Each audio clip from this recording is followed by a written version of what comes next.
মাওয়াস ক্রনিকেল থেকে আমি সাথে আছি মাওয়া।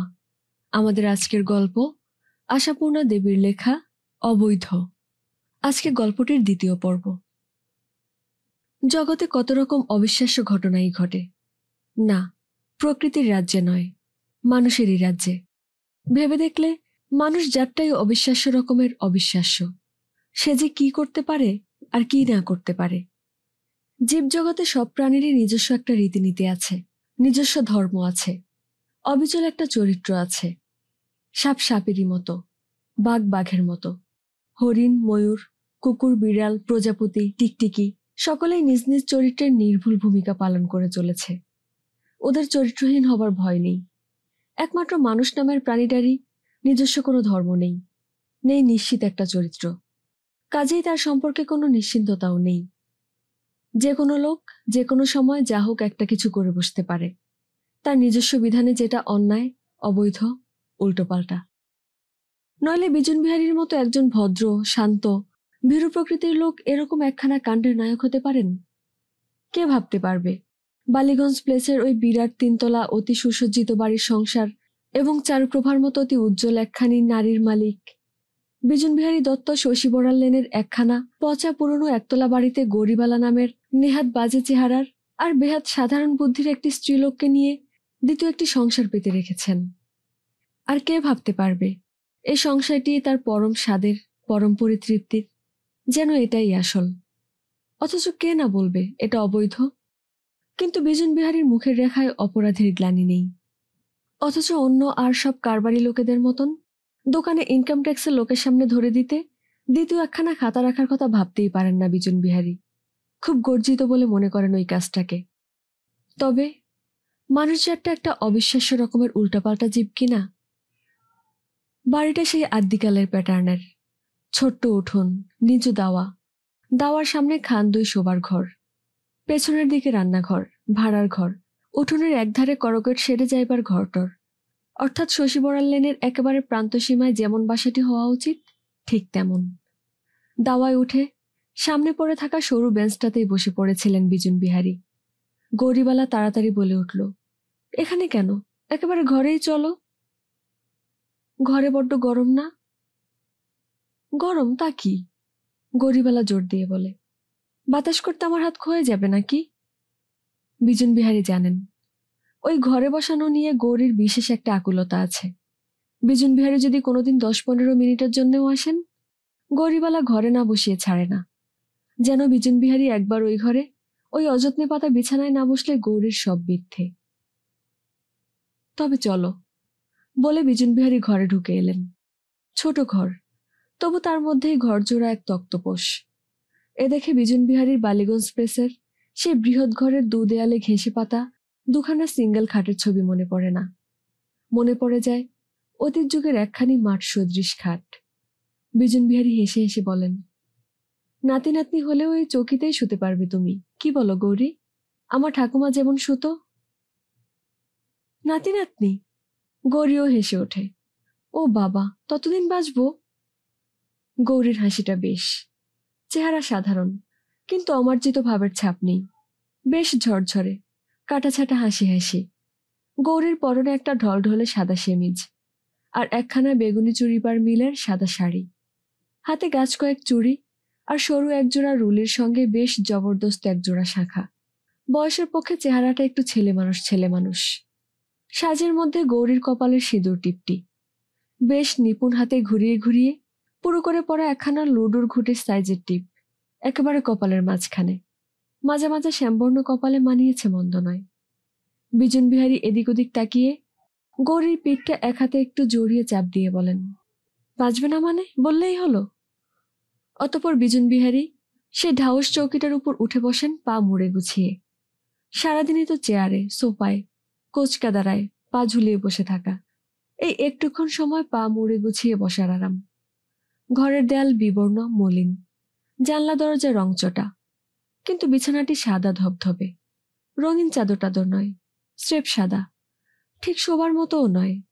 মাথার বালিশ, পাশের বালিশ বলতে কিছু নেই, মশারিও নেই ধারে কাছে। ফর্সা পরাশের উপর ফর্সা গোটা 2-3 ছোট বড় সাইজের তাকিয়া। তার মানে এটা গৌরীর বেডরুম নয়, ড্রয়িং রুম। চৌকিটাই প্রায় ঘরজোড়া, তবু দেয়ালের ধারে একটা বইয়ের রেক, একটা পালিশ খসে যাওয়া টেবিল, একটা ছোট কাঁচের আলমারি যার মধ্যে নিতান্তই অকিঞ্চিৎকর কিছু খেলনা পুতুলের সঙ্গে বেশ দামি দামি কিছু খেলনা পুতুল সাজানো। টেবিলের উপর দু একটা বই খাতা, র্যাকেও ব্রাউন পেপারের মলাট দেওয়া কিছু বই সাজানো। মলাট খুললে দেখা যাবে সবই পাঠ্যপুস্তক, স্কুল পাঠ্য। বাড়িতে ইলেকট্রিক আলো আছে, কিন্তু পাখা নেই। লাল শালুর ঝালর দেওয়া একখানা পাখা এনে কাছে দাঁড়িয়ে বাতাস করতে থাকে গৌরী। বিজন বিহারী কিন্তু বেশিক্ষণ এ আরাম উপভোগ করেন না। গৌরীর হাত থেকে পাখাটা কেড়ে নিয়ে বলেন, বসো তো চুপ করে, আমি তোমায় বাতাস খাওয়াই। বলে পাখাটা নিয়ে জোরে জোরে নাড়েন, যাতে দুজনের গায়েই বাতাস লাগে। এখন আবার গৌরী ব্যস্ত হয়, তুমি আমায় বাতাস করবে? নরকে ওঠাই হবে না যে আমার, দাও তো। কাড়াকাড়ি চলে। কাড়াকাড়িতে কিন্তু শেষ পর্যন্ত বিজন বিহারীরই জিত হয়। তোমার সঙ্গে কে পারবে? বলে সাদাসিধে একটু মিষ্টি হেসে গৌরী বলে, তবে খাও নিজে নিজে হাওয়া, আমি যাই চাটা নিয়ে আসি। বলে চলে যেতে গিয়ে আবার ফিরে দাঁড়িয়ে বলে, সন্ধেটা তো সবই পুইয়ে দিয়ে এলে, চায়ের সঙ্গে খাবে তো কিছু? দোকান থেকে ফিরে বাড়িতে টাইম মাফিক চাটা বিজন বিহারীকে খেতেই হয়। অনিয়ম চারুপ্রভা বরদাস্ত করতে পারেন না, তিনিও খান এ সময়। সকাল বিকেল দুবেলা মেয়েকে এবং কর্তাকে চায়ের টেবিলে বসিয়ে কতগুলো কেক, পেস্ট্রি, স্যান্ডউইচ, বিস্কুট এবং তৎসহ কিছু কাজু টাজু তাদের পেটের মধ্যে চালান করিয়ে দেওয়াটা চারুপ্রভা গৃহিণীর অবশ্য করণীয় বলে মনে করেন। কাজেই বিকেলের চাটা খেতেই হয় বাড়িতে। তবু বিজন বিহারীর শশী বড়াল লেনের কয়লার উনুনে জল গরম করা, মোটামুটি পেয়ালায় রাখা একটু চা না খেলে চলে না, তার সঙ্গে আনুষঙ্গিকও কিছু। গৌরীর কাছে খাওয়া বলতে তো শুধু এই সময়টুকুই। এটুকুও যদি ও না পায়, সেটা ওর প্রতি রীতিমতো অবিচার করা হয়। তাছাড়া এখানে বিজন বিহারী খাবার পাত্রে হারানো অতীতকে ফিরে পান। গৌরীর প্রশ্নের উত্তরে প্রতিপ্রশ্ন করলেন বিজন বিহারী, কি আছে? আমার কাছে আর কি থাকবে? গৌরী একটু বিষণ্ণ হাসি হাসে, ভাগ্য তো করে আসেনি। তুমি মুড়ি ভালোবাসো বলে বিকেলে মুড়ি আর ঝাল ছোলা নিয়েছিলাম, আর ঘরে 4টি কলাইয়ের ডালের পুলুরি ভেজেছিলাম। চমৎকার, অতি উপাদেয় হবে, বিজন বিহারী বলে ওঠেন। এতক্ষণ বুঝতে পারিনি, তুমি বললে বলে টের পাচ্ছি। দারুণ খিদে পেয়ে গেছে, নিয়ে এসো চটপট। গৌরী একটু অভিমান অভিমান মুখে বলে, এখন নিয়ে এসো চটপট। আর সন্ধ্যে থেকে আমার একেবারে যা প্রাণ ছটপট করছিল। বিজন বিহারী মৃদু হেসে বলেন, এখনো প্রাণ ছটপট? বয়স কত হলো? আহা, কি কথা ছিরি, দুর্ভাবনা হয় না বুঝি? দুর্ভাবনা আবার কিসের? নয় বা কিসের, জগতে রাত দিন কত কি ঘটছে। বিজন বিহারী বড় একটা ও বাড়ির কথা এ বাড়িতে বলেন না, তবু আজ বলে ফেললেন। বললেন, জানো গৌরী, ওখানে যদি আমি সারা রাতও না ফিরি, চারু ভাবনা টাবনা করবে না। গৌরী বিস্ময় প্রকাশ করে না, সমালোচনার দিকেও যায় না, বরং ঝংকার দিয়ে বলে ওঠে, না করবে না, তোমাকে বলেছে। মেয়ে মানুষের প্রাণ, ভাবনা না করে থাকতে পারে বুঝি?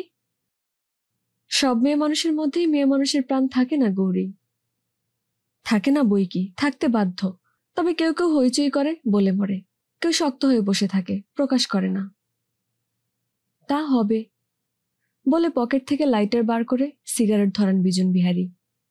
গৌরী বেরিয়ে যাবার সময় বলে যায়, খুব চটপট হবে না কিন্তু। তেল জ্বলিয়ে পুলুরি কটা আরেকবার ভেজে নেব, নেতা হয়ে গেছে। বিজন বিহারী কেমন অভিভূতের মতো বসে থাকেন। ওর মনে হয় যেন বহু যুগের ওপার থেকে মাকে কথা বলতে শুনলেন। ডালের বড়া বাবার ভারী প্রিয় ছিল। অনেক সময় বাসি বড়াও রেখে দিতেন মা। সকালে বাবাকে চায়ের সঙ্গে খেতে দিতেন আর একবার ভেজে। আর ঠিক এইভাবে বলতেন, দাঁড়াও আরেকবার ভেজে দেই, নেতা হয়ে গেছে। আচ্ছা, গৌরীর গলার স্বরটা কি বিজন বিহারীর মায়ের মতো?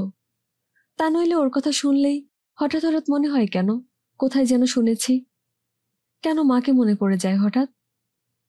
সেই অনেক অনেক দিন আগে। প্রথম দিন তো ওই গলার স্বরে আকৃষ্ট হয়ে এগিয়ে এসেছিলেন বিজন বিহারী। কার্যগতিকে হঠাৎ নবদ্বীপে যেতে হয়েছিল বিজন বিহারীকে। আর সেই সময় কিসের জন্য একটা মেলা বসেছিল পোড়ামা তলায়। মেলার ভিড় কাটিয়ে চলে আসছিলেন বিজন বিহারী। হঠাৎ কানে এলো, খোকা, ও খোকা, তুই আবার কোন দিকে গেলি? বিজন বিহারীর মধ্যে সহসা যেন একটা ভূমিকম্পের আলোড়ন উঠল। বিজন বিহারীর মনে হলো কোনখানে বসে মা ডাকছেন তাকে। মা তো কোনোদিন বিজন কি বিজু ডাকতেন না, বলতেন খোকা। সেই স্বর লক্ষ্য করে এগিয়ে গেলেন বিজন বিহারী। মেলার ভিড়ের মধ্যে অমন কতজন কত কাউকে ডাকে, কে কার দিকে তাকায়। ওই আর্ত মেয়ে গলাটা যে তখনও ডেকে চলেছে, খোকা, ও খোকা। এই লক্ষ্মী ছাড়া ছেলে তো দেখছে আমায় আচ্ছা জ্বালালো। কে এবার শুনছে? বিজন বিহারী ভেবেছিলেন কোনো মায়ের ছেলে হারিয়ে গেছে ভিড়ের মধ্যে। কাছে গিয়ে অবাক হয়ে দেখলেন মা নয়, একটা মেয়ে মাত্র, কুমারী মেয়ে। একখানা সবুজ ডোরা শাড়ি আর একটা টুকটুকে লাল ব্লাউজ পরা ডাগর ডাগর স্বাস্থ্যবতী গ্রাম্য মেয়ে। বিজন বিহারী একটুক্ষণ দাঁড়িয়ে থেকে বলে ওঠেন, কে হারিয়েছে তোমার? বালাই ষাট হারাবে কেন? মেয়েটা ভ্রুভঙ্গি করে বলে, দেখতে পাচ্ছি না, আমার ছোট ভাই খোকা একটু আগে পয়সা নিয়ে ওইদিকে কোথায় গেল। বিজন বিহারী সে অনির্দিষ্ট ওদিকটায় তাকিয়ে বললেন, কেমন দেখতে তোমার ভাই? মেয়েটা এ প্রশ্নকে খুব একটা গ্রাহ্য না করে নিজেই এগোতে এগোতে বলে চেহারা বোঝানো যায়, আমার ভাই আমারই মতো। বিজন বিহারীর অধ্যবসায়ের প্রশংসা করতেই হয়। ভিড় ঠেলে ঠেলে সেই খোকাকে খুঁজে বার করলেন তিনি। যেদিকে ধামাকুলো ঝুড়ি চুপড়ির হাট, সেই দিকে একধারে বসে পাঁপড় ভাজা খাচ্ছিল খোকা। বিজন বিহারীর সঙ্গে সঙ্গে গৌরীও গিয়ে পৌঁছেছিল। ভাইকে দেখতে পাওয়া মাত্রই সে কোনো কথা না বলে টেনে একটা চর কষায় ঠাস করে। বছর আষ্টেকের ছেলেটা আচম কেমন মার খেয়ে প্রথমটা থতমত খেয়ে গেল। তারপরে রুখে উঠে বলল, মারলি যে? বেশ করেছি, মেরেছি। লক্ষ্মী ছাড়া ছেলে, আমি খুঁজে খুঁজে মরছি, আর তুমি এই কর্ম করছো, পাজি ছেলে। বসালো আবার একটা চর। বলা বাহুল্য পাপড় ভরা মুখেই কেঁদে উঠল, দিদি আমায় মারলি? এবার দিদির পালা। তুই আমায় এত ভোগালি কেন? বলে সেও কেঁদে উঠল। আহা, মারটার কেন, কান্নাকাটি কেন? বলে বিজন বিহারী তাদের ভিড়ের পাশ কাটিয়ে বার করে আনলেন। টের পেলেন না অদৃশ্য কোন গ্রহের চক্রান্তে সেই মুহূর্তে নিজে নাগপাশে পড়ে গেলেন। গ্রহের চক্রান্ত ছাড়া পথে যেতে যেতেই ছেলেটা বমি শুরু করবে কেন, এবং শেষ পর্যন্ত বিজন বিহারীকে দিয়েই শেষকৃত্য করিয়ে নেবে কেন? গৌরী আর গণেশ মা বাপ মরা দুই ভাই বোন, ঠাকুমার কাছে মানুষ হচ্ছিল। কিছুদিন আগে ঠাকুমা মরেছে। ছোট ভাইটাকে বাঘিনীর মতো আগলে রাখছিল গৌরী, রাখতে পারল না। পাড়ার লোকজন কেউ তেমন গা করে উকি মারল না। শুধু কলেরা রোগীর বাড়ি বলেই নয়, বেশি সহানুভূতি দেখাতে গেলেই পাছয় নির্বান্ধব নিঃসহায় মেয়েটা ঘাড়ে পড়ে যায়, এ ভয়ও ছিল। অতএব ওই নিঃসহায় মেয়েটা মাটিতে লুটোপুটি করে কাঁদতে লাগলো, ওরে খোকা, আমি যে তোকে জীবনে কখনো মারিনি, একদিন মারলাম বলে তুই চলে গেলি। এ দৃশ্যের দর্শকের আসনে শুধু বিজন বিহারী। কলকাতার কাজকর্ম ফেলে পুরো 2 দিন এদের নিয়েই উদ্ভ্রান্ত হয়ে ঘুরছেন। চেষ্টা ত্রুটি হয়নি। বিজন বিহারী এমন দৈব প্রেরিত হয়ে এসে না পড়লে কিছুই হতো না। তবু সবকিছুই বৃথা হলো। কিন্তু সে যা হলো তা হলো। বিজন বিহারী এখন এই দিন দুঃখী শোকার্ত মেয়েটাকে একলা ফেলে রেখে ফিরে যান কি করে? অথচ নিজের বাড়িতে নিয়ে যাবার প্রশ্নই ওঠে না। জিপসি তখন বছরখানেকের মেয়ে, এবং চারুপ্রভা তখন ধাপে ধাপে উঠেছেন।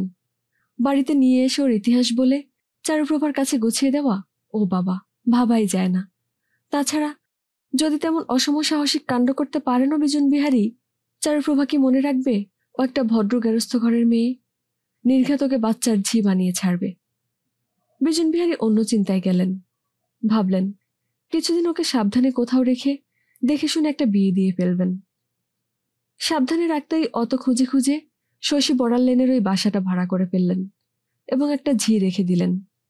কিনে কিনে জড়ো করলেন একটা সংসারে যা লাগে, একটা মেয়ের যা লাগে। কিন্তু মনের মতো পাত্র কোথায়? অমন গুণের একটা মেয়েকে তো যাতা ছেলের হাতে সঁপে দেওয়া যায় না। বিজন বিহারী পাত্র খুঁজছেন, মানে কাগজে বিজ্ঞাপন দিচ্ছেন, আর ভাবছেন গৌরীর ভাগ্যে যেন একটি মহাদেব তুল্য বর জোটে। কিন্তু ইত্যবসরে গৌরী নামের মেয়েটা কৃতজ্ঞতায় কৃতজ্ঞতায় মরে বসে আছে। বিজন বিহারীর এ খবর জানার কথা নয়। তিনি শুধু উপযুক্ত পাত্র খুঁজে খুঁজে জেরবার হচ্ছেন।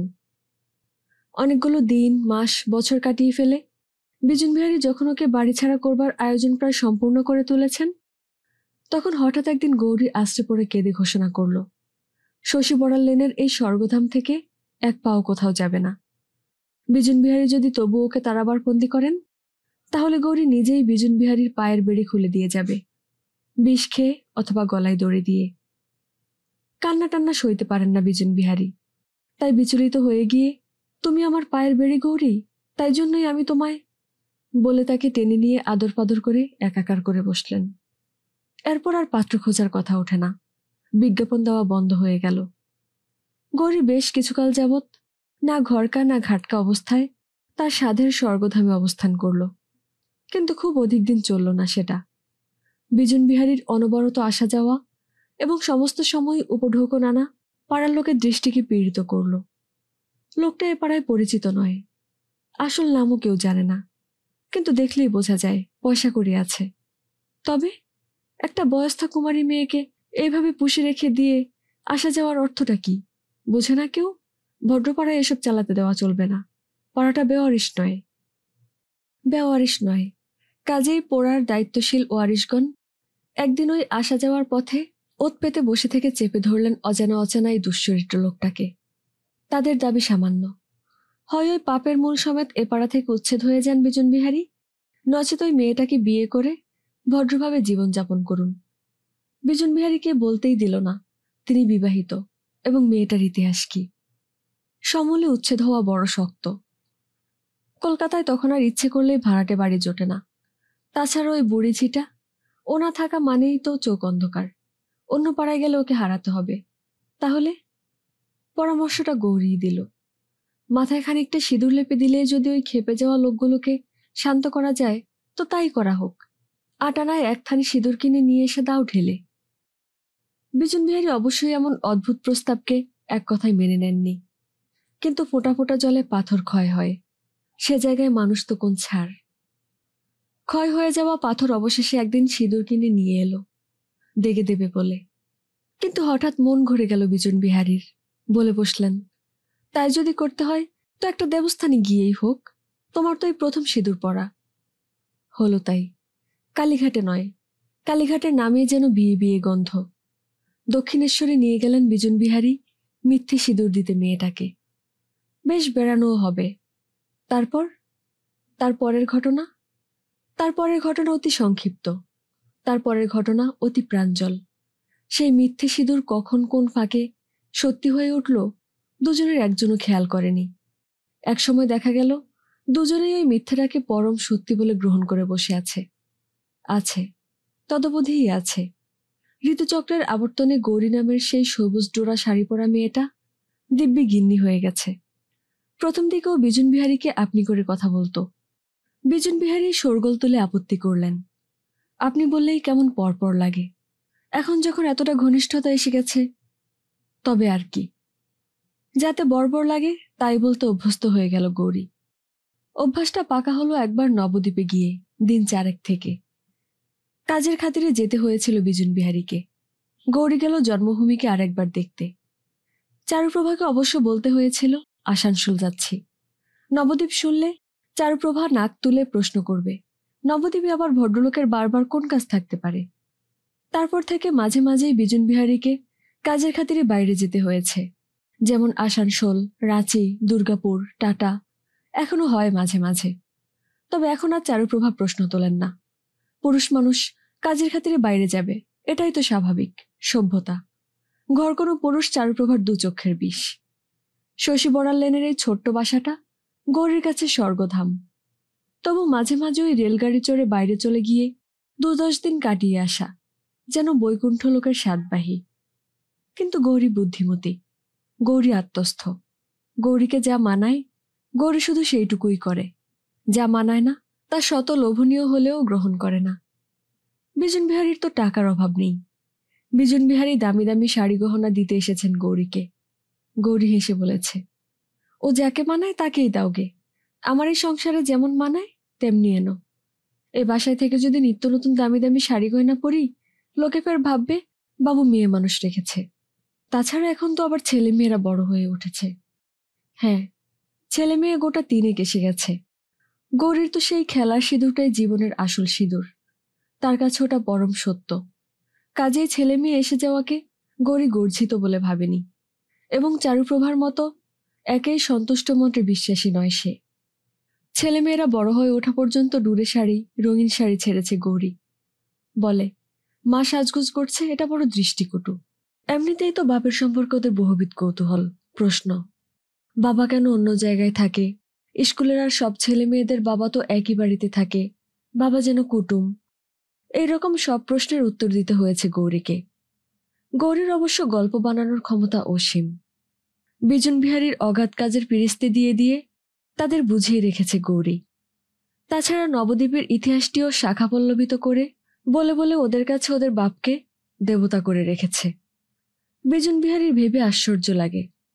চারুপ্রভার জীবনের ধ্যান জ্ঞান হচ্ছে বিজন বিহারীকে মেয়ের চোখে হ্যায় প্রতিপন্ন করা। মনটা আবার চঞ্চল হয়ে উঠল। খুকু তখন ও কথা বলল কেন? খুকু বিজন বিহারীর এই দ্বিতীয় সংসার জীবনের কথা কি জানে? যদি জানে তো কি করে জানল? একটা থালার উপর বসিয়ে ফুলুরি, চা আর তেল মাখানো মুড়ির বাটি নিয়ে ঘরে ঢুকলো গৌরী। বলে উঠল, কি গো, ঘুমিয়ে পড়লে নাকি? ঘুমিয়ে? তা সেরকমই তো দেখছি। হাতের সিগারেটটা তো পুরো এতটুকু হয়ে গেছে, আর একটু হলেই ছেঁকা লাগতো আঙ্গুলে। বিজন বিহারী মৃদু হেসে বলেন, ঘুম নয়, স্মৃতি। স্মৃতি? হ্যাঁ, হঠাৎ সেই নবদ্বীপের মেলার কথা মনে পড়ে গেল, যেখানে তোমার সঙ্গে প্রথম দেখা। গৌরী চৌকির ধারে একটা টুল টেনে এনে থালাটা নামিয়ে রেখে বলে, ভাবছো তো কি কুক্ষণে এসে দেখাটা হয়েছিল? কুক্ষণ? বিজন বিহারী গভীর গলায় বলেন, না গৌরী, ভাবছিলাম কি শুভক্ষণই ছিল সেটা আমার জীবনে। এই শশীবরার লেনের বাড়িতে তোমার সঙ্গ সাহচর্যে আমি যেন আমার নিজেকে খুঁজে পাই, যে আমি তালতলা দত্তবাড়ির ছেলে। গৌরীও একবার গভীর চোখে তাকায়, তারপর বলে, নারায়ণ বিদুরের ঘরে খুদ খেয়ে সব থেকে তৃপ্তি পেয়েছিলেন, সেটা নারায়ণের মহত্ব।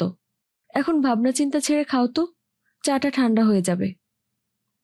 বিজন বিহারী মুড়ির বাটি থেকে এক থাবা তুলে নিয়ে বলেন, একা খাবো? খাও না বাপু, আমাদের তো হয়ে গেছে একবার। হুম, তোমার হয়নি। গৌরী হেসে ফেলে, বেশ বাপু, হয়নি তো হয়নি। ফুলুরি ভালো লাগছে? ভালো লাগবে যদি তুমিও একসঙ্গে, বলে গৌরীর হাতে দুটো ফুলুরি তুলে দিয়ে নিজে একটাতে কামড় দিয়ে বলেন, অপূর্ব। আচ্ছা, চারুপ্রভা যদি এই দৃশ্যটি দেখতে পেতেন, একটা দিনহীন ঘরের মধ্যে জারুল কাঠের একটা ঢাউস চৌকিতে বসে বিজন বিহারী কলাই ডালের ফুলুরিতে কামড় দিয়ে পরিতৃপ্তিতে চোখ মুদে বলছেন, অপূর্ব। চারুপ্রভা কি তদ্দণ্ডে বিষ খেতে যেতেন? অথবা খেতে হতো না, এমনিতেই হার্ট ফেল করতেন? নাকি বিজন বিহারীকেই শক্ত কায়দায় ফেলে মেন্টাল হসপিটালে পাঠিয়ে দিতেন? কি যে করতেন ভাবা যায় না। দেখতে পান না এই রক্ষে। এই দীর্ঘ 25 বছরকাল অদ্ভুত এক কৌশলে দৃশ্যটাকে বিজন বিহারী তার পরিচিত সমাজ থেকে আড়াল করে রেখেছেন। চারুপ্রভার একটা অবজ্ঞাসূচক ধারণা আছে, বোধহয় কোনো গুরুপুরুর বুজরুকের গাড্ডায় পড়ে আছে লোকটা। চারুপ্রভার ব্যঙ্গ হাসির সামনে থেকে আড়াল করে রাখতে চায়।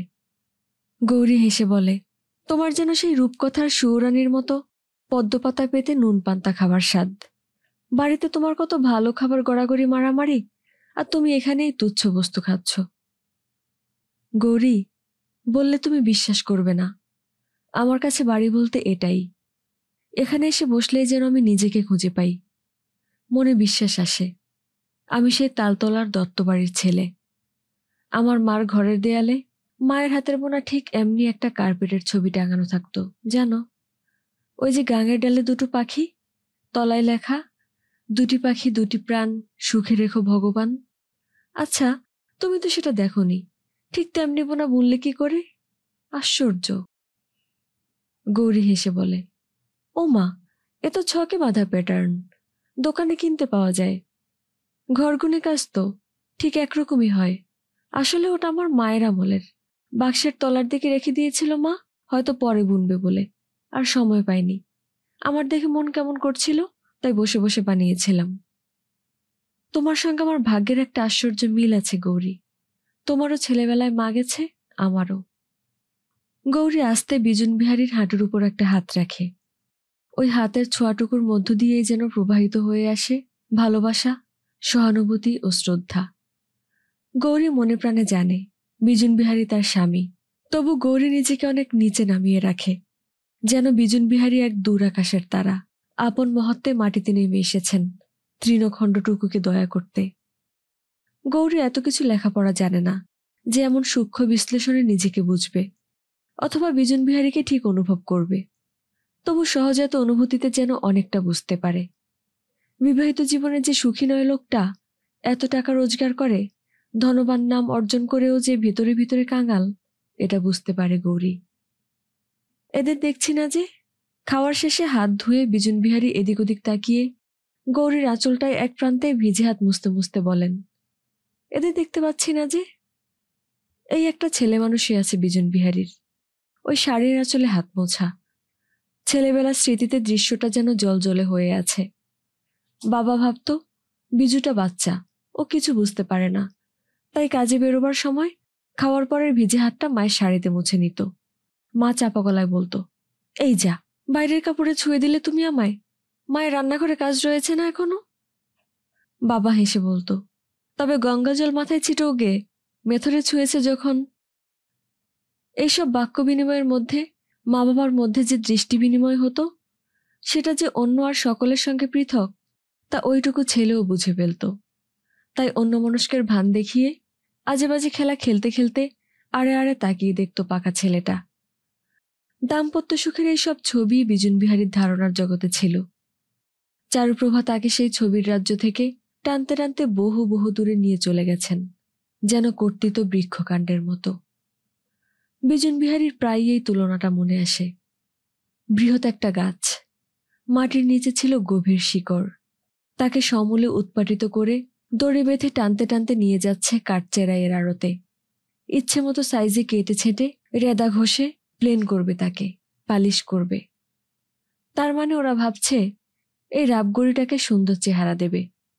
চারুপ্রভাও বলেন, কি ছিলে আর কি করে তোলা হয়েছে তোমায়, ভাবো। ভেবো না শুধু পয়সা রোজগার করারই গুণ, এই তো তোমার মামারা তো খুব পয়সাওয়ালা, তাকিয়ে দেখেছো তাদের বাড়ি? এখনো কর্তারা সকলের সামনে গামছা পরে বসে তেল মাখেন, গিন্নিরা পুরুষ দেখলেই ঘুমটা দেন, এখনো দালানে পিঁড়ে পেতে কাঙালি ভোজনের মতন লাইন দিয়ে খেতে বসে সবাই, কাঁচের বাসন ভেঙে যাবার ভয়ে কলাই করা গেলাসে চা খায়। তাহলেই বোঝো পয়সাটাই সব নয়। বিজুন বিহারী বলতে পারেন না, সে তুমি যাই বলো, মামার বাড়িতে গেলে এখনো আমার খুব ভালো লাগে। বিজুন বিহারী সুন্দরী চারুপ্রভার ব্যঙ্গতিক্ত সূক্ষ্ম হাসিটাকে বড় ভয় করেন। অতএব স্বীকার করতেই হয়, চারুপ্রভাই তাকে 10-এর একজন করে তুলেছেন। ছেলে মেয়েদের কথা তুলতে গৌরী বলল, দেবু তো কোন বন্ধুর বাড়ি পড়তে গেছে, মিঠুর কাল পরীক্ষা, তাই পড়া করছে, আর মুনমুনটা ঘুমিয়ে পড়েছে। বিজুন বিহারী যেন বড় আহত হন, যেন একটা লোকসান হয়ে গেল তার। বললেন, এত শিগগির ঘুমিয়ে পড়ল?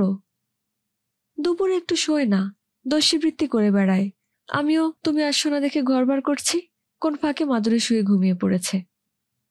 খাবে না? রাত্রিরে তুলে খাওয়াবো। মিঠুন এবার কোন ক্লাস হবে? গৌরী হেসে ফেলে বলে, হবে ছেলে, দেব ভাত, নাম রাখবো রঘুনাথ। এটা তো হাফ ইয়ারলি না কি বলে, তাই শীতকালের পরীক্ষায় ক্লাসে ওঠা উঠি, তখন ক্লাস 10 ছেড়ে 11 ক্লাসে উঠবে, যদি পাশ করে। কেন, কখনো তো ফেল হয় না, ফার্স্ট সেকেন্ড হয়তো। তা হয় বটে, গৌরী হাসে, মুখ্য মায়ের বিদ্বান মেয়ে হবে। পাশ না করলেই যে মুখ্য হয় তা নয়, বিজুন বিহারী বলেন, তা এত পড়া একবারও এলো না? গৌরী অপ্রতিভ হাসি হেসে বলে, আমি মানা করেছিলাম, আজ যেন মনে হলো তোমার মনটা ভালো নেই, অন্য মনা মতন। তাছাড়া রাতও হয়ে গেছে, তাই ব্যস্ত করতে বারণ করলাম। বিজুন বিহারী একটুক্ষণ চুপ করে থেকে বলেন, এতটা দেখতে পাও তুমি গৌরী? আজ আমার মনটা ভালো নেই, এ কথা তো জানতে দেইনি। হেসে ফেলে গৌরী বলে, সবই কি আর জানিয়ে দিলে তবে জানতে হয়? বিজুন বিহারী গভীর গাঢ় গলায় বলেন, সত্যি আজ মনটা ভালো নেই গৌরী, মনটায় হঠাৎ একটা খটকা লাগলো। আচ্ছা বলবো কাল। আমার ওই রাজকন্যা মেয়েটা যে কি টাইপের বুঝতেই পারি না, কি যে বলে, কি যে করে, কাদের সঙ্গে মিশছে তাও ঠিক জানি না। মা তো কিছুই দেখে না। গৌরীর মনে হয়তো প্রশ্ন অনেক ওঠে, কিন্তু গৌরী সমালোচনার সুরে কথা বলতে জানে না, অথবা বলতে রাজি নয়। তাই শান্ত গলায় বলে, লোকজন চাকরদাসী তো অনেক, মা আর আলাদা করে কি দেখবে? যাক, রাজকন্যাটির বিয়ে দিয়ে দাও না, একটা রাজপুত্র জোগাড় করে। পাগল হয়েছ? ওটা হচ্ছে মিসেস চারুপ্রভা দত্তর বিজনেস। বাহ, পাত্তর খুঁজবে তো তুমি? তুমি এখনো 50 বছর আগের যুগে পড়ে আছো গৌরী। ওসব আজকাল আর বাবাদের দায়িত্ব নয়। গৌরী একটু আবদারি গলায় বলে ওঠে, তা আমি যখন 50 বছর আগের মানুষ, তখন আমার মেয়ের সেই রকমই হোক, মেয়ের বাবা পাত্তর খুঁজে আনুক। বলো কি, এক্ষুনি? বাহ, এক্ষুনি কি? 16 পা দিয়েছে। ও তো এখন নেচে বেড়াবার বয়স।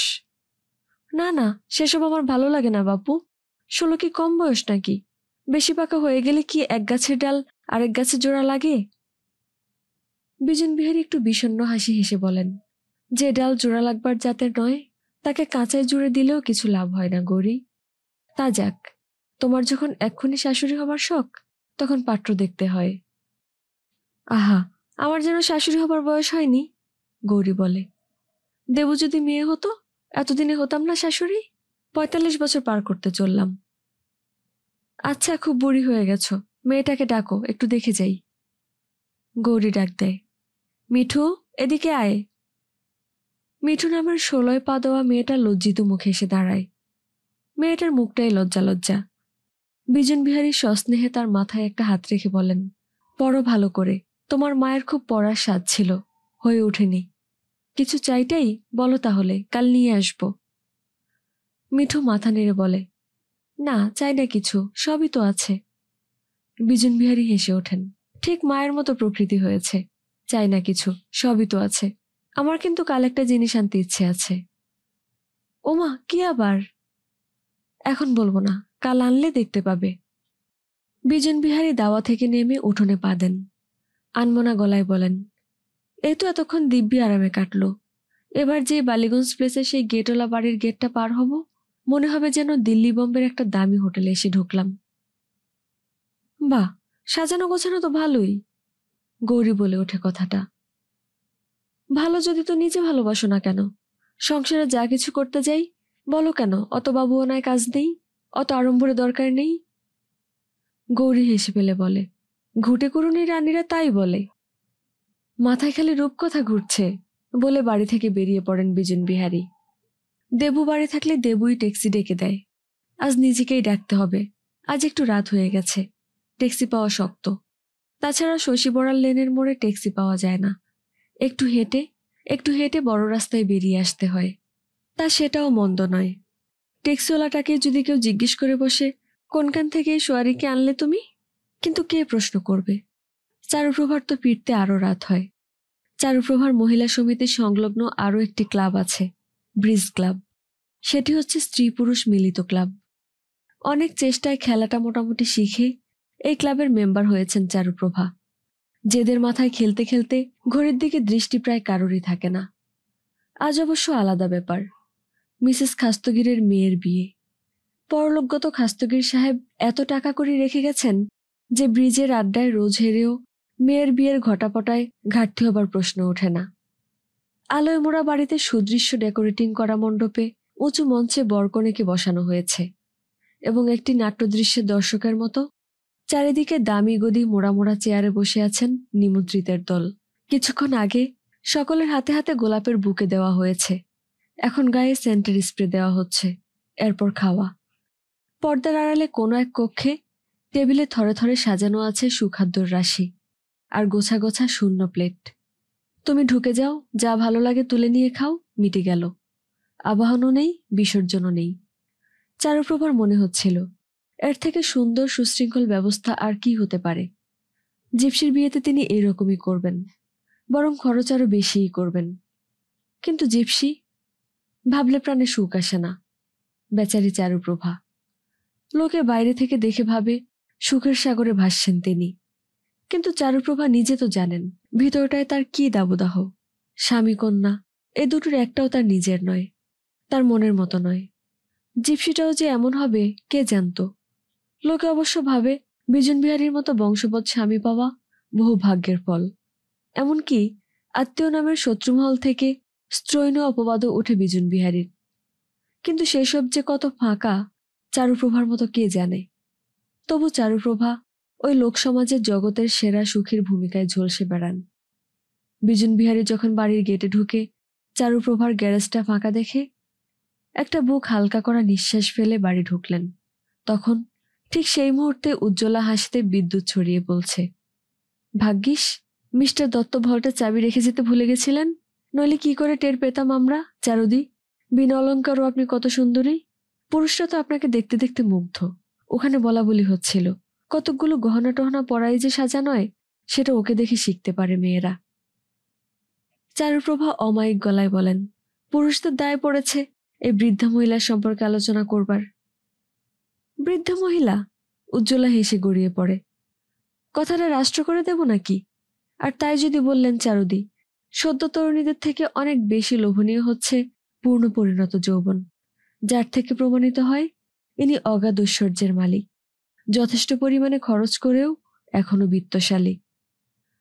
পিছনের চেয়ার থেকে মিস্টার সরকার বলে ওঠেন, আমার বলবার কথাগুলো সব আপনি বলে নিচ্ছেন মিসেস হালদার? ভারী অন্যায়। এ আপনার অপরের অধিকারের ক্ষেত্রে হস্তক্ষেপ। আমায় বলতে দিন।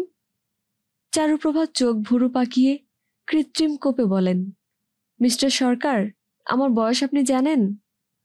চারুপ্রভার অলক্ষ্যে উজ্জ্বলা হালদারের সঙ্গে সাগর সরকারের একটি কৌতুক দৃষ্টির বিনিময় হয়। অতঃপর সাগর সরকার জোরালো গলায় বলেন, জানি, 25। চারুপ্রভা হেসে প্রায় ভেঙে পড়েন। ও হো হো হো, মিস্টার সরকার, আপনি চশমা বদলান। আমার মেয়েরই যে প্রায় 25 হলো। 25 অবশ্য বেশ কিছুদিন আগে পার হয়ে গেছে জিপসি। তবু ওই প্রায়টাই বলেন চারুপ্রভা। অবশ্য দরকার ছিল না তার। সাগর সরকার বলে ওঠেন, অসম্ভব, নিশ্চয়ই সে মেয়ে আপনার শপথ কন্যা। আপনি যতই লুকোন মিসেস দত্ত, আপনি নির্ঘাত মিস্টার দত্তর দ্বিতীয় পক্ষ। বয়সের যা ডিফারেন্স।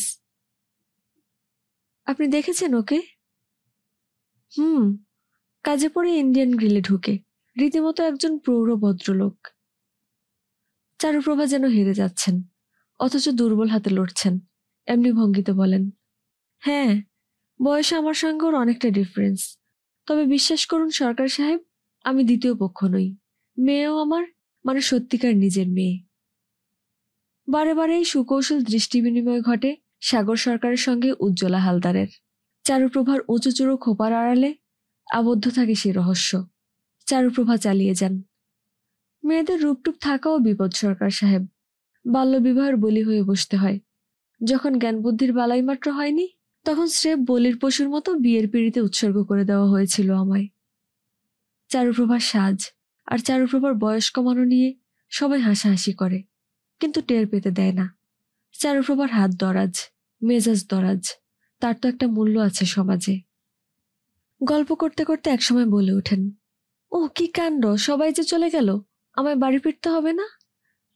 মিস্টার ভাদুরী বলে ওঠেন, আহা, থাকুন না আর একটু, অন্তত পরোপকারের জন্যেও। পরোপকার? আমি আবার কার কি উপকার করছি?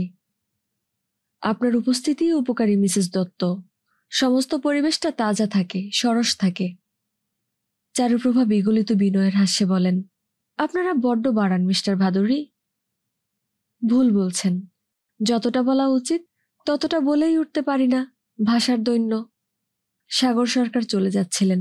চেয়ারের পিঠ ধরে দাঁড়িয়ে পড়ে বলেন, শুধু শুধু বাড়াতে যাব কেন বলুন? আমরা তো মিস্টার দত্তর কারখানায় চাকরি চাইতে যাচ্ছি না। হো হো করে হেসে উঠলেন দুই পুরুষ। এখন আর হাসতে বাধা কি? হাসির কথা যখন হয়েছে একটা। চারুপ্রভার অলক্ষ্যে একটা নিঃশ্বাস পড়ে। এই আলো, এই ঔজ্জ্বল্য, এই মুগ্ধ মুগ্ধ দৃষ্টির নৈবেদ্য, এ সমস্তই ক্ষণিকের। যতক্ষণ পারেন উপভোগ করে নেন সত্যি। তবু তো এখান থেকে বেরিয়ে গিয়েই পড়তে হবে একটা প্রাণহীন বদ্ধ জলাধারের মধ্যে। যতই কেননা চারুপ্রভা তার পরিবেশটাকে নিত্য নতুন সাজে চমকপ্রদ করে তোলেন, প্রাণ কোথায়? এত চেষ্টাতেও প্রাণ সঞ্চার করতে পারছেন না। নিজের বাড়িতে যেদিন যেদিন মহিলা সমিতির অধিবেশন বসান, কিছুক্ষণের জন্যই আমন্ত্রিতরাই জমজমাটি করিয়ে যায়। চারুপ্রভার নিজের দিকে কি, ঠিক সেই দিনেই বুঝে বুঝে বিজন বিহারীর বিশেষ কাজ পড়বে। আর জিপসির অসম্ভব পড়ার চাপ পড়বে। বিজন বিহারীর জন্য তত না, লোকসমাজে বার করবার মতোও নয়। কিন্তু জিপসি, সে তো পারত চারুপ্রভার সহকারিণী হতে, চারুপ্রভার সংসারের একটু নমুনা দেখাতে। রাত বেড়ে যাচ্ছে, আর দেরি করা সঙ্গত নয়। চারুপ্রভা উঠলেন, আবার উঠেও উঠলেন না। জনে জনে দেখা করে বলতে লাগলেন, চলি তাহলে, খুব আনন্দ পেলাম। সভ্যরা যে এটা করে না, যে নিজের কাজ মিটে যায়, অবলীলায় উঠে যায়, কারো দিকে দৃকপাত মাত্র করে না, সেটা চারুপ্রভা ঠিক ধরতে পারেন না। চারুপ্রভার এইসব আলোকোজ্জ্বল উৎসব মঞ্চ থেকে চলে যেতে মন চায় না। চারুপ্রভার ভিতরটা সমারোহের কাঙাল। বিজন বিহারী অবশ্য চারুপ্রভার গ্যারেজ ফাঁকা দেখে স্বস্তির নিঃশ্বাস ফেললেন। তবু হঠাৎ কেমন একটা রাগও এসে গেল। মেয়ে মানুষ তুমি, একা নয়মন্তন্ন গেছ, রাত বাড়ছে খেয়াল নেই, আবার জড়োয়া গহনার অভাবে রাগে অগ্নিশর্মা। বাইরে কত বিপদ আছে জানো না তুমি? ওই ড্রাইভার ছোকরাও তো নতুন, কমাস মাত্র কাজ করছে। বদমতলব থাকলে ও তোকে নাকে ক্লোরোফর্ম রুমাল ঠকিয়ে সর্বস্ব নিয়ে নিতে পারে না? ব্যাগেও তো গাদা গাদা টাকা নিয়ে যাওয়া হয়, একদিন শিক্ষা হয়তো বেশ হয়। নিজের স্ত্রীর জন্যই শুভকামনাটি করে বিজন বিহারী হঠাৎ বাড়ির সব দিক তাকাতে লাগলেন। চারুপ্রভা যতই বাহাদুরি দেখাক, এই সমস্তই বিজন বিহারীর টাকায়। বিজন বিহারী এই সমস্ত কিছুরই মালিক। অথচ বিজন বিহারী সবাইকে ভয় করে চলেন, নিজের স্ত্রী কন্যাকে তো বটেই, বাড়ির চাকর বাকরদের পর্যন্ত ভয় হয়। কিছু বললে পাছে চারুপ্রভাকে লাগিয়ে দেয়। আর চারুপ্রভা সাহেবের মান মর্যাদার জ্ঞান ভুলে ওদেরই সমর্থন করেন। লোকজনকে পায়ের তলায় রাখার যুগ চলে গেছে, বুঝলে? জমিদারির কালার নেই। ওরাও ভদ্রঘরের ছেলে, অসুবিধায় পড়ে খাটতে এসেছে। তোমার দোকানের কর্মচারীদের সঙ্গে ওদের কিছু তফাৎ নেই। বিজন বিহারীর সবকিছুতেই অনধিকারীর ভূমিকা। তার যদি দেওয়ালের একটা ছবি অথবা ঘরের একটা টেবিল এদিক ওদিক করবার ইচ্ছা হয়, করতে সাহস হয় না। জানেন, সেটা করে ফেললে চারুপ্রভা বিজন বিহারীর সৌন্দর্যগানের তীব্র সমালোচনা করে যেখানকার জিনিস ঠিক সেখানেই রেখে দেবেন। হঠাৎ মনে হলো, কেন কেন আমি সবসময় সকলকে ভয় করব? আমি বাড়ির কর্তা নই? এই যে খুকু, কার সঙ্গে না কার সঙ্গে আড্ডা দিচ্ছিল, আমি জিজ্ঞেস করতে পারি না কে সে, কাদের সঙ্গে মেশো তুমি? এই যে আমি এখন নিজের ঘরে গিয়েই ধুতি পাঞ্জাবি ছেড়ে রেখে শার্ট পায়জামা পরবো কেন? আমার বাড়িতে আমি যা ইচ্ছে করতে পারবো না কেন? ভাবতে ভাবতে সিঁড়ি দিয়ে উঠে এলেন। দেখলেন জিপসির ঘর অন্ধকার, ঘুমিয়ে পড়েছে। রাত তো মাত্র 10:30, এক্ষুনি ঘুমিয়ে পড়বে? ওর মা আসা পর্যন্ত তো জেগেই থাকে। দরজার কাছে এসে দাঁড়ালেন, দরজা ভিতর থেকে বন্ধ করা। হঠাৎ বিদ্যুৎ চমকের মতো একটা কুটিল সন্দেহ পা থেকে মাথা অবধি চড়াত করে উঠল। জোরে জোরে ধাক্কা দিলেন দরজায়। বারতিনিকের পরে জিপসি উঠে এলো, চোখ মুছতে মুছতে অবাক হয়ে বলল, কি বাবা, কি হলো? বিজন বিহারী ঘরটার মধ্যে তাকিয়ে দেখলেন ঘর আলোয় ভাসছে। একার মতো সরু খাটের বিছানা থেকে যে উঠে এসেছে তার পরিচয় পাওয়া যাচ্ছে।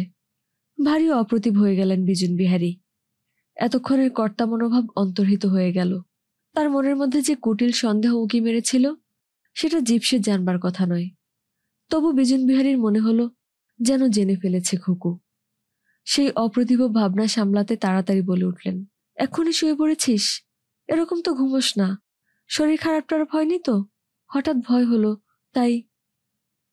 জিপসি একবার বাবাকে আপাদমস্তক দেখে নিয়ে বলে, শরীর খারাপ তো আমার হয়নি বাবা, মনে হচ্ছে তোমারই হয়েছে।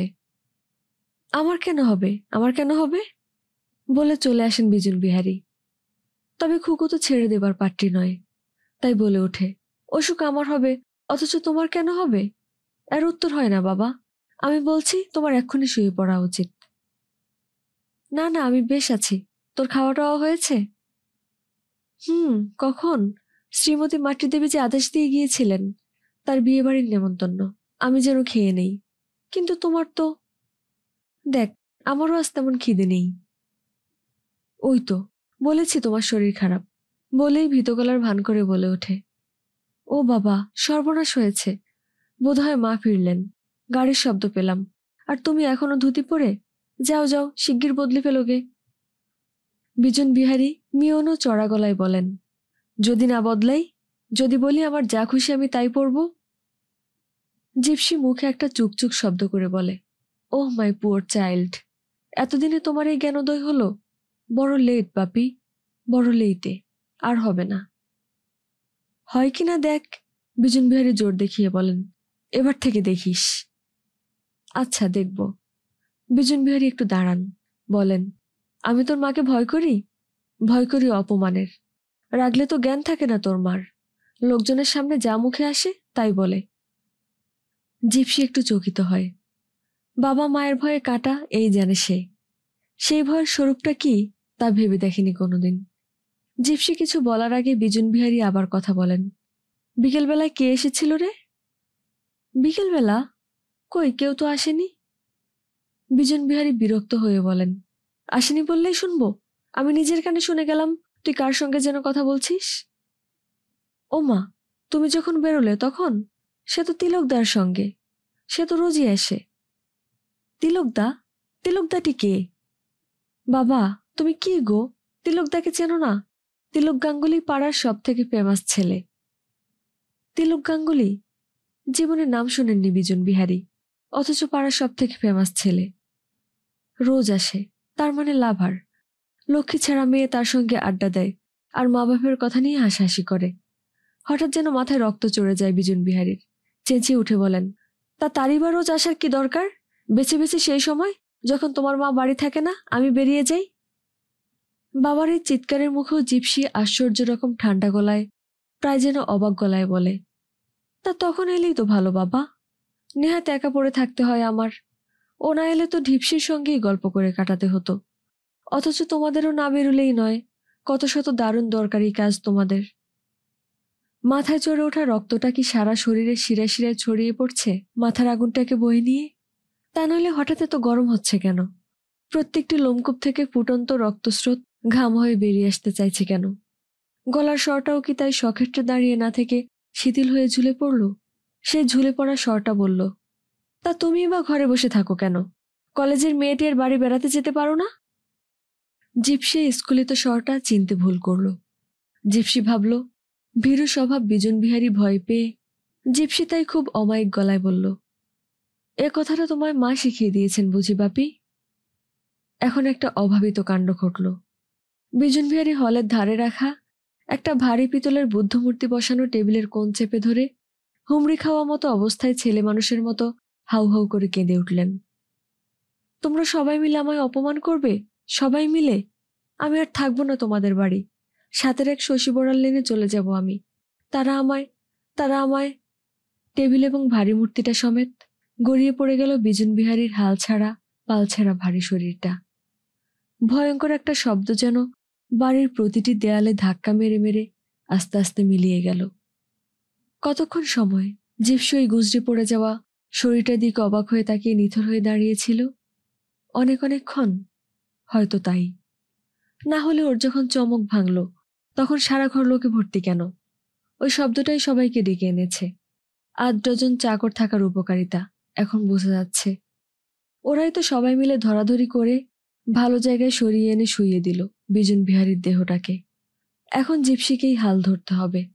ডাক্তারকে খবর দিতে ফোন তুলল, কিন্তু কি বলবে সে তাদের পারিবারিক চিকিৎসককে? ডাক্তারবাবু, আমি বাপিকে খুন করে ফেলেছি, এখন আপনি আসুন, বাঁচান। চারুপ্রভা যখন ফিরলেন তখন সারা বাড়িতে আলো জ্বলছে, বাড়ির লোকে ভর্তি। পরিচিত ডাক্তার তো এসেইছেন, আরো 2জন বিশিষ্ট ডাক্তার এসে গেছেন। এসেছেন পাড়ার কর্তা ব্যক্তিরা। অনেকেই বন্ধ হয়ে যাওয়া সদর দরজা খুলে। হলোই বা অনেকটা রাত।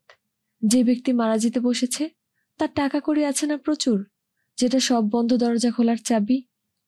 চারুপ্রভা এক সমারোহ থেকে আরেক সমারোহের মধ্যে এসে পড়ে প্রথমটা যেন দিশেহারা হয়ে গেলেন।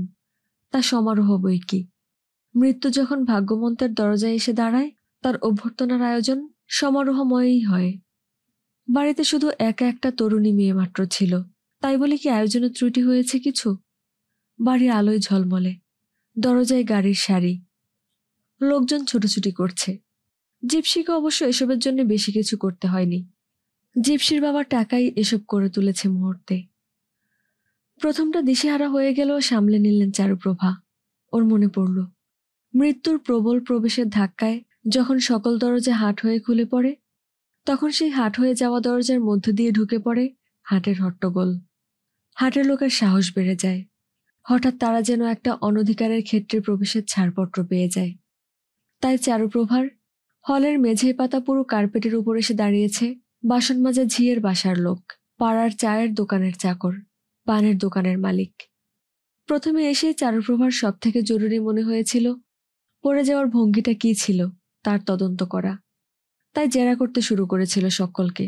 কখন ফিরেছিলেন বিজন বিহারী, তারপর কি করেছিলেন, ঠিক কোন পজিশনে পড়েছিলেন, মাথা ঘুরে পড়া না কিছু পায়ে বেঁধে পড়া, কিন্তু কে দেখেছে ওসব? সকলেই তো পড়ে যাওয়ার শব্দ শুনে এসেছে, একমাত্র দিদিমণি, যার সঙ্গে নাকি কথা বলছিলেন সাহেব। তা সে জিপসি বলছে কিনা আমিই মেরে ফেলেছি, ধাক্কা দিয়ে ফেলে দিয়েছি বাপিকে। সে মেয়েকে ঘরে পুরে দিয়ে পাখার তলায় শুয়ে দেওয়া ছাড়া উপায় কি? আচমকা শখে পাগলের মতো কি বলছে না বলছে, হঠাৎ কারো কানে গেলে তো কাঠগড়ায় দাঁড় করাবে ওকে। চারুপ্রভার নার্ভ অমন খেলো মালমশনায় তৈরি নয়।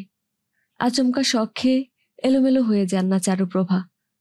চারুপ্রভা বরং বিচলিত হয়েছেন বিজন বিহারীকে অমন ধুতির কোচা লটপটিয়ে নেতা জোবরা হয়ে শুয়ে থাকতে দেখে। চারুপ্রভার ইচ্ছে হচ্ছিল এখনই মানুষটাকে পোশাক বদলে সভ্য-ভব্য করে শুয়ে দেন। সেটা সম্ভব না হয়, যেটা সম্ভব সেটাই করেন চারুপ্রভা। সবলে রায় দেন, আমি বলছি স্ট্রোক নয়, স্টেপ কোচা লটপটে জড়িয়ে পড়ে গিয়ে অবাক হয়ে যাচ্ছি হঠাৎ এসব হলো কেন তার। চারুপ্রভার অঙ্গে এখনো বিয়ে বাড়ির সাজ, ঝকঝকে চকচকে। শুধু চুরু খোপাটা ভেঙে পিঠে লুটোনোর দরুন আর চুলগুলো মুখের চারপাশে ছড়িয়ে পড়ার দরুন উগ্র আর ভয়ঙ্কর দেখাচ্ছে। চারুপ্রভা এখন খাঁচায় বন্ধ বাঘিনীর মতো ছটপট করছেন, গর্জন করছেন, ছুটোছুটি করছেন। এরা সব কারা? এরা এখানে ভিড় বাড়াচ্ছে কেন? জগদীশ, এদের সবাইকে সরিয়ে দাও, চাবি লাগিয়ে দাও সব দরজায় দরজায়। দোকানের চাবি কার কাছে থাকে? ম্যানেজার বাবুর কাছে? কি আশ্চর্য, সে লোক নর্থের দিকে থাকে না, তার কাছে দোকানের চাবি? জিপসি, এবার উঠে পড়ো, দেখো তোমার বাবার কাণ্ড। দোকানের চাবি ম্যানেজারের কাছে।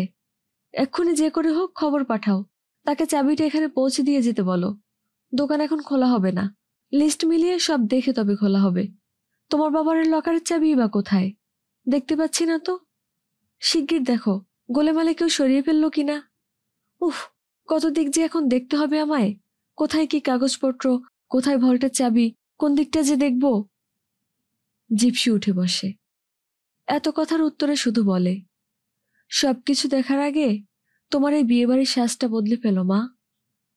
চারুপ্রভা ক্রুদ্ধ মুখে বলেন, কেন? সাজটায় তোমায় কি কামড়াচ্ছে? তুমি কি আমায় এক্ষুনি থানপড়ায় বিধবা মূর্তিতে দেখতে চাও? আশ্চর্য, আর কোনো কথা খুঁজে পেল না। তুমি ভিন্ন কেউ ভাবতে বসছে না আমি স্বামী মারা যাওয়ার পর সেজেগুজে শোক করছি। এরপর কি জ্বালাতন যে করবে তুমি আমায় তা টের পাচ্ছি। কিন্তু মনে যেন চারুপ্রভা দত্ত শক্ত মেয়ে।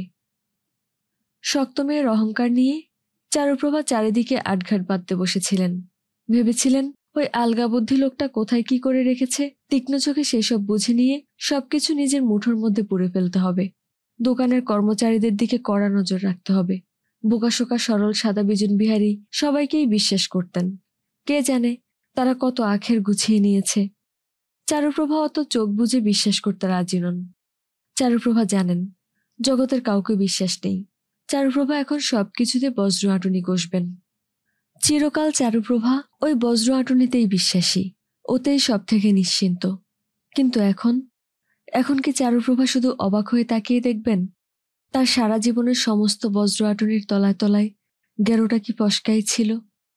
নাকি চারুপ্রভা জোর গলায় ঘোষণা করবেন, দেখো দেখো তোমরা, বলিনি আমি জগতে কাউকে বিশ্বাস নেই? তা চারুপ্রভা যদি নাও বলে বেড়ান, যদি আপন জীবনের দৈন্য উদ্ঘাটিত করতে না চান, লোকে কি বলতে ছাড়বে? ছাড়ছে কি? দেশশুদ্ধ লোকই তো অবাক হয়ে গেলে হাত দিচ্ছে, ঘৃণায় লজ্জায় ছিচিকার করছে ইন্ডিয়ান গ্রিল্যান্ড গেটের একমাত্র মালিক বিবি দত্তকে। কে জানত ওর সচ্চরিত্রের মুখোশের আড়ালে এতখানি দুশ্চরিত্রতা ছিল? 25 বছর ধরে লোকটা দ্বিতীয় একটা অবৈধ সংসার পেতে বসে দিব্যি চালিয়ে গেছে, কেউ ধরতে পারেনি। কি করে পারবে ধরতে? জীবন যে সবকিছু আড়াল করে রাখে, তার দুহাত বিছিয়ে, তার সব ত্রুটি, সব দৈন্য, সব ভালোবাসা। মৃত্যু দুরন্ত পদপাতে সব তছনছ করে দিয়ে যায় সব আড়াল ঘুচিয়ে, সব দেওয়াল ভেঙে। যা থাকে একান্ত গোপনতার মধ্যে মৃত্যু তাকে উদ্ঘাটিত করে ফেলে, পৃথিবীর সামনে মেলে ধরে। তবু হয়তো এত তাড়াতাড়ি সবটা মেলে ধরতে পারত না, যদি না বিজন বিহারীর নিজের মেয়েই এই উদ্ঘাটনের সহায়ক না হতো। এখন বিজন বিহারী নামের লোকটার নির্লজ্জতায় সবাই অবাক হয়ে যাচ্ছে। সে কিনা তার এই অবৈধ সংসারটাকে বৈধ প্রতিপন্ন করতে উইলে লিখে রেখে গেছে, আমার বিবাহিতা দ্বিতীয় পত্নী শ্রীমতী গৌরী দত্তের গর্ভজাত আমার একমাত্র পুত্র শ্রীমান দেবনাথ দত্ত ইন্ডিয়ান গ্রিল্যান্ড গেটের একমাত্র মালিক হইবেন। বাকি সবই অবশ্য প্রথমা স্ত্রী চারুপ্রভা দত্ত আর তার গর্ভজাত কন্যা লোপামুদ্রা দত্তর নামে উৎসর্গ করে গেছে লোকটা। ব্যাংকের অগাধ টাকা, বালিগঞ্জ প্লেসের বিরাট বাড়ি, দুখানা গাড়ি, লাইফ ইন্স্যুরেন্সের টাকা, সবই। তবু আসলটাই তো হাত ফসকে গেল। দোকান গেলে চারুপ্রভার রইল কি? কি চক্ষু লজ্জাহীন, কি কুৎসিত নোংরামি! মরবার কোনো ঠিক ঠিকানা ছিল না, অথচ কোন কাল থেকে এই দলিল করে রেখেছে, পাকা দলিল, যাতে ওর ওই মিথ্যে স্ত্রীপুত্র সত্য বলে প্রতিষ্ঠিত হয়। কিন্তু চারুপ্রভা মানবেন নাকি ওই উইল? কুচি কুচি করে ছেড়ে উড়িয়ে দেবেন না? আদালতে নকল আছে ওর, তা থাকলে তো বয়েই গেল। আদালতে কত আসল নকল হয়ে যাচ্ছে, আর এ তো পুরোটাই নকল। সেই বিবাহিতা দ্বিতীয় স্ত্রী প্রমাণ করুক কবে কখন কোথায় তার ওই বিবাহটি হয়েছিল, কে পুরুত, কে নাপিত, কে সাক্ষী। চারুপ্রভার ভাগ্য। চারুপ্রভা যখন নিশ্চিন্ত হচ্ছেন ওই প্রমাণটা আর হবে না, তখন চারুপ্রভার ভাগ্যের শনি এসে দাঁড়িয়ে বলল, আমি সাক্ষী দেব। তুই সাক্ষী দিবি? দেবই তো, ঠিক করেছি। ও, তুই তোর বাপের বিয়ে দেখেছিস তাহলে? সবই কি দেখতে হয় মা? তুমি কি তোমার বাবার বিয়ে দেখেছ? দেখোনি, তবু নিজেকে বৈধ বলে জানো। তুই আমার এত বড় শত্রুতা করবি? শত্রুতা নয় মা, মিত্রতা। ও, মিত্রতা? অত মহত্বে আমার দরকার নেই। তোমার নেই, আমার আছে মা। মহত্বের নয়, প্রায়শ্চিত্তের। হ্যাঁ, প্রায়শ্চিত্তের মনোভাব নিয়েই জিপসি শশী বড়াল লেন নামের জায়গাটা শহরের কোনখানে থাকতে পারে তার খোঁজ করেছিল। হয়তো এই খোঁজটা করতে না গেলে আর কিছুদিন চাপা থাকতো ঘটনাটা। কতদিন ধরে যেন ভয়ানক একটা যন্ত্রণার মধ্যে কাটিয়েছিল জিপসি। কেবল ভেবেছিল, আমি কেন ভাবিনি সেদিন সবসময় মজা করতে বসা ঠিক নয়। বাবাকে রাগিয়ে মজা দেখবার জন্য কেন হঠাৎ আমি এক তিলকদা তৈরি করে বসলাম, যার কোনো অস্তিত্বই নেই। আমি তো সত্যি কথাটাই বলতে পারতাম। বাপি, আমি ঘরের মধ্যে বসে আমার মনে প্রাণে যা উদয় হয় ঢিপসিকে বলি। ও এমনভাবে লেজ নাড়ে, মনে হয় সব বুঝছে। যদি আমি ওই তিলকদাকে না গড়তাম, বাপি হয়তো পড়ে যেত না, মরে যেত না। যন্ত্রণাবোধের মধ্যেই বিজন বিহারীর সেই হাউ হাউ করে কেঁদে উঠে বলা কথাটা মনের মধ্যে তোলপাড় করতে থাকে। আমি তোমাদের বাড়িতে থাকবো না, আমি সাতের এক শশী বড়াল লেনে চলে যাব। শশী বড়াল লেনে গিয়ে কোন দৃশ্যের সামনে দাঁড়াতে হবে তার কোনো ধারণাই ছিল না জিপসির। তবু অস্পষ্ট একটা সন্দেহের বিষ মনের এক কোণে ছায়া ফেলেছিল। কোনো স্ত্রীলোক ঘটিত ব্যাপারই। রোজ সন্ধ্যায় ওই অন্য বেশ ধারণ করে বেরিয়ে যাওয়ার সঙ্গে যোগ আছে শশী বড়াল লেনের। অধ্যবসায়ে সবই হয়। শশী বড়াল লেনের সাতের এক বাড়িটা খুঁজে বার করে কড়া নেড়েছিল জিপসি। একটি বছর 16-র মেয়ে এসে দরজা খুলে দিয়ে বিমূঢ় দৃষ্টিতে একটু তাকিয়ে থেকে প্রায় আর্তনাদের মতো ডেকে উঠেছিল, মা! কিন্তু জিপসি কি ধারণা করেছিল রোদে ঝলসে যাওয়া শাকের মতো চেহারার ওই ময়লা থান পরা বিধবাটিকে দেখবে?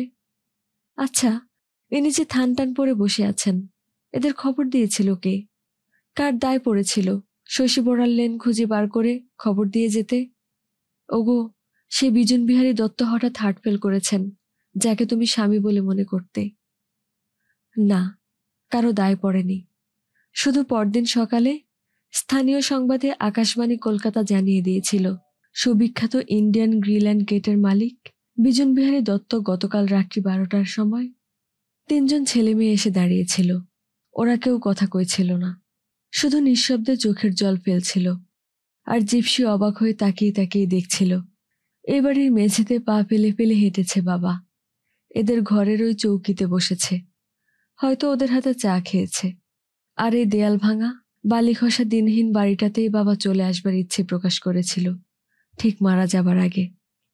অনেকক্ষণ ধরে ভাবতে চেষ্টা করলো বিজন বিহারী দত্তকে এই পরিবেশে কেমন মানায়। তারপর ওই মলিন মূর্তি মহিলাটির মুখের দিকে তাকিয়ে দেখল। আর তখনই ওর বাবার শেষ কথাটা, যেটা সমাপ্ত করতে পারেনি বিজন বিহারী, আর যাকে সমাপ্তি দিতে এই কদিন ধরে অনেক কথার টুকরো বসিয়েছিল জিপসি, সেখানে আবার তুলে তুলে ফেলে দিয়েছিল। সে কথাটা আপনি সমাপ্ত হয়ে উঠল। ওরা ওরা আমাকে ভালোবাসে, এই কথা, আর কিছু হতে পারে না। এখানে দাঁড়িয়ে থাকা মলিন নিষ্প্রভ 4টি মূর্তি নিরুচ্চারে ও কথাটাই উচ্চারণ করছে। আমরা তাকে ভালোবাসতাম, আমরা তাকে ভালোবাসি। আচ্ছা, জিপসি কি তার বাবাকে ভালোবাসতো না? বাসে না? না বাসলে এত যন্ত্রণা হচ্ছে কেন জিপসির বাবা মরে গেল বলে? তবু জিপসির নিজেকে যেন ওদের থেকে অনেক নিচে মনে হলো, অনেক ছোট। কিন্তু জিপসির তো সবই উল্টোপাল্টা, তাই সেখানে জিপসি ছোট হয়ে মরছে, সেখানেই বারবার আসছে। কোথায় যাস তুই রোজ রোজ? চারুপ্রভা মারমুখী হয়ে থাকেন, মারমুখী হয়ে জিজ্ঞেস করেন। জিপসি বলে, ঠাকুর মন্দিরে যাই। ঠাকুর মন্দিরে? আমি জানি না, জগদীশকে দিয়ে খবর নিয়েছি আমি। আমি বলছি জিপসি, ওই সর্বনাশীর খপ্পরে যাসনি তুই। ও তোর বাপকে তুকতাক করে বশ করে রেখেছিল, এখন তোকে করছে। শেষ পর্যন্ত মরবি, বলে রাখছি। শেষ পর্যন্ত তো সবাই মরবে মা, বলে হেসে ওঠে জিপসি। আমি তোকে বারণ করছি জিপসি। জিপসি আবার হাসে। কবে আবার আমি তোমার বারণ শুনেছি মা? আমি তো তোমার চিরকালে অবাধ্য মেয়ে। আমি তোকে দিব্যি দিচ্ছি জিপসি। ও মা, কি বললে গো? মিসেস চারুপ্রভা দত্তের মুখে এই গাইয়া কথা? দিব্যি, এসব তুমি মানো? আমি তোকে চাবি দিয়ে রাখবো। সাপিনের মতো হিসিয়ে গর্জন করে ওঠেন চারুপ্রভা। জিপসি মায়ের দিকে তাকিয়ে দেখে, রূপের জেল্লায় আজও অম্লান চারুপ্রভা। শুধু চোখের কোণে সেই মদির কটাক্ষের ছায়াটা কোথায় সরে গিয়ে সেখানে সর্বদাই যেন ধকধক করে দুরেলা আগুন জ্বলছে। চারুপ্রভার সাজসজ্জা আজও অপরিবর্তিত। শুধু সরু সিথির মাঝখানে ঘন চুলের অন্তরালে যে ক্ষীণলাল রেখাটুকু ছিল, সেইটুকু নেই, আর কিছু না। চারুপ্রভার একটা যুক্তি আছে। চারুপ্রভাকে বৈধব্যের বেশি ঘুরে বেড়াতে দেখলে লোকজনে মানবে না, আত্মীয় স্বজন অবহেলা করবে, পাড়াপড়শির কাছে মূল্য কমে যাবে, আর নিজের কাছে নিজেকে বেচারি মনে হবে। এতগুলোর ভার বহন করতে পারবেন না চারুপ্রভা। কিন্তু জিপসিকে এঁটে ওঠা না গেলে যে চারুপ্রভার সবই যায়। অথচ ও প্রতিজ্ঞা করে বসে আছে, তুকতাকে বশীকরণগ্রস্ত ওর বাপের মতিচ্ছন্নের পরাকাষ্ঠা ওই উইলটাকে প্রতিষ্ঠিত করে তবে ছাড়বে। লড়াইটা অভাবনীয়, সন্দেহ নেই। হয়তো মহামান্য আদালত বাহাদুরও বলবেন, না, আমার জীবনে এমন সৃষ্টি ছাড়া লড়াই আমি দেখিনি। মায়ে মেয়েতে মামলা, অজস্র, আকছার, কিন্তু এমন অদ্ভুত বিষয় নিয়ে কখনো নয়। বাপের অবৈধ সন্তানকে বিষয়ের ভাগ পাওয়াবার জন্য মায়ের সঙ্গে মামলা, পাগল ছাড়া আর কেউ করবে? অথচ ডাক্তাররা ওকে পাগল বলবে, এমন আশা নেই চারুপ্রভার। কিন্তু মার সঙ্গে লড়াইয়ে নামতে 7-1 শশী বড়াল লেনে রোজ রোজ যেতে হচ্ছে কেন জিপসিকে? যাবার দরকার তো উকিল বাড়িতে। হয়তো শুধু ওইটুকুর জন্যই নয়, জিপসি যেন একটা আবিষ্কারের কাজে নেমেছে। শশী বড়াল লেনে গিয়ে তার কাজের মাল মশলা সংগ্রহ করছে। জিপসির আবিষ্কারের বিষয়বস্তু হচ্ছে তালতলার দত্তদের ছেলে বিজন বিহারী দত্ত লোকটা সারা জীবন ধরে যা করে গেছে, সেটা বৈধ কি অবৈধ সেটাই বুঝতে চেষ্টা করছে জিপসি। নাকি বুঝেই ফেলেছে। তাই জিপসিকেও শশী বড়াল লেনের দাওয়ায় বসে কাঁসার বাটি করে মুড়ি খেতে দেখা যায়, তার বাপ বিজন বিহারী দত্তর মতোই। চারুপ্রভা ভাগ্যিস দেখতে পান না, ভাগ্যিস শুনতে পান না। জিপসি ওই থান পরা নেড়া হাত বাসন মাজা ঝিয়ের মতো দেখতে গরিবালাকে মা বলে ডাকছে। দেখলে শুনলে চারুপ্রভা কি বিষ খেতেন, না গলায় দড়ি দিতেন, কে জানে। আমাদের গল্প পাঠের সাথে থাকার জন্য ধন্যবাদ। ভালো লাগলে সাবস্ক্রাইব করে আমাদের পাশে থাকুন। টাটা।